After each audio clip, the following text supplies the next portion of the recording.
வணக்கம். இன்றைக்கி நம்ம பார்க்க போகிற சமையல் என்னென்னு பார்த்தீங்கன்னா, ஒரு ஆரோக்கியமான தோசை ரெசிபி தான் பார்க்க போகிறோம். இந்த தோசை வந்து நீங்கள் பிரேக்ஃபாஸ்ட்டாகவும் எடுத்துக்கலாம், டின்னராகவும் எடுத்துக்கலாம்.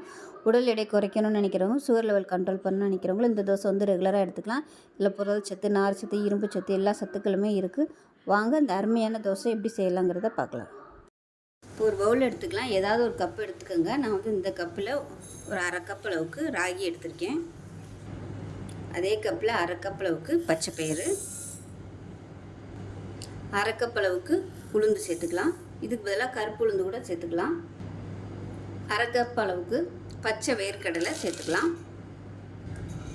அரை கப் அளவுக்கு சாதாரண புழுங்கல் அரிசி இல்லை பச்சரிசி சேர்த்துக்கலாம்.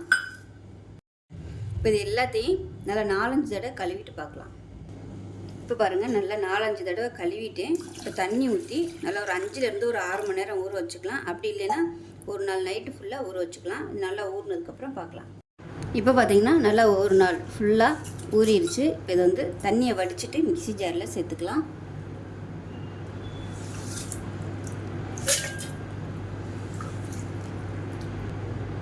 இப்போ எல்லாத்தையுமே மிக்ஸி ஜாரில் சேர்த்துட்டேன். சின்ன துண்டாக 2 இஞ்சி சேர்த்துக்கலாம். 1 டீஸ்பூன் போல் மிளகு, 3 வரமிளகா சேர்த்துக்கலாம். 1 டீஸ்பூன் போல் சோம்பு. இதுக்கு பதிலாக நீங்கள் சீரகம் சேர்த்துக்கிறதுனாலும் சேர்த்துக்கலாம். கொஞ்சமாக தண்ணி சேர்த்துக்கலாம். இது கூடவே தேவையான அளவுக்கு உப்பு சேர்த்துக்கலாம். கொஞ்சமாக பெருங்காயத்தூள் சேர்த்துக்கலாம். இப்போ அரைச்சிட்டு பார்க்கலாம். இப்போ பாருங்கள், நல்லா நைஸாக அரைச்சாச்சு. ஒரு பவுலுக்கு மாற்றிக்கலாம். இப்போ அதை நல்லா கலந்து விட்டுட்டு நல்லா ஒரு 5 மணி நேரம் புளிக்கட்டும். புளிச்சதுக்கப்புறம் ஃப்ரிட்ஜில் வச்சிட்டோம்னா ஒரு 2 நாளைக்கு இதை வந்து நம்ம யூஸ் பண்ணிக்கலாம். புளிச்சதுக்கப்புறம் பார்க்கலாம். மிக்ஸி ஜார் எடுத்துக்கலாம். இதில் ஒரு கைப்பிடி அளவுக்கு நல்ல பெரிய பூண்டாக எடுத்திருக்கேன். இப்போ இதை வந்து இதில் சேர்த்துக்கலாம்.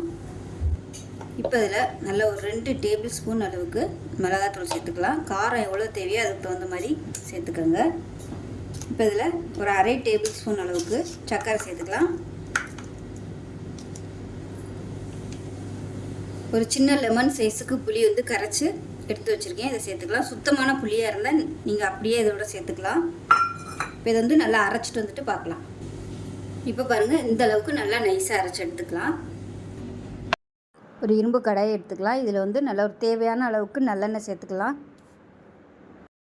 இப்போ பாருங்கள், எண்ணெய் நல்லா சூடாயிருச்சு. 1 டீஸ்பூன் போல் கடுகு சேர்த்துக்கலாம். அதே மாதிரி கொஞ்சமாக வெந்தயம் சேர்த்துக்கலாம். சும்மா ஒரு 4-5 வெந்தயம் சேர்த்துக்கோங்க. கருவேப்பிலையில் ஒரு கொத்து சேர்த்துக்கலாம். இதில் கொஞ்சமாக பெருங்காயம் சேர்த்துக்கலாம். இப்போ நம்ம அரைச்சி வச்சுருக்கிற பேஸ்ட்டை சேர்த்துக்கலாம்.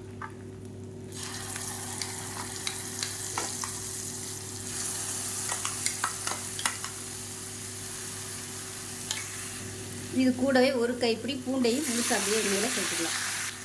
இப்போ இது எல்லாமே சேர்ந்து நல்லா அப்படியே பொரிஞ்சு வரணும்.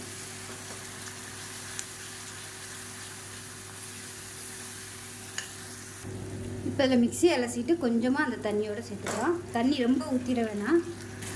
இப்போ இந்த எண்ணெயில் இந்த பூண்டு வந்து நல்லா அப்படியே வதங்கி வரும்.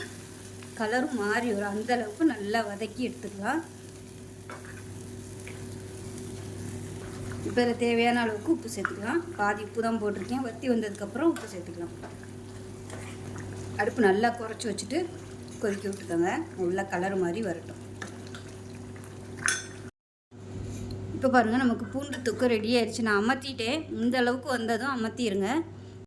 இப்போ பாருங்கள், மாவு வந்து நல்லா ஒரு 3 மணி நேரத்துலேருந்து ஒரு 5 மணி நேரம் வரைக்கும் நல்லா புளிக்க விட்டாச்சு.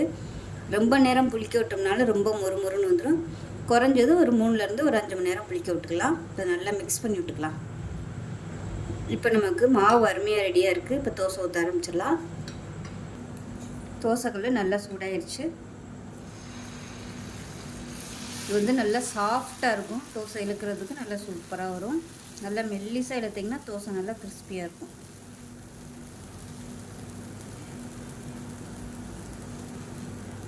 மேலாப்பில் எண்ணெய் விட்டுக்கலாம்.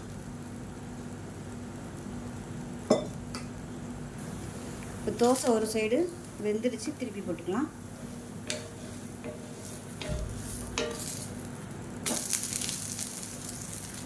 இப்போ தோசை ரெடி ஆயிடுச்சு, எடுத்துடலாம்.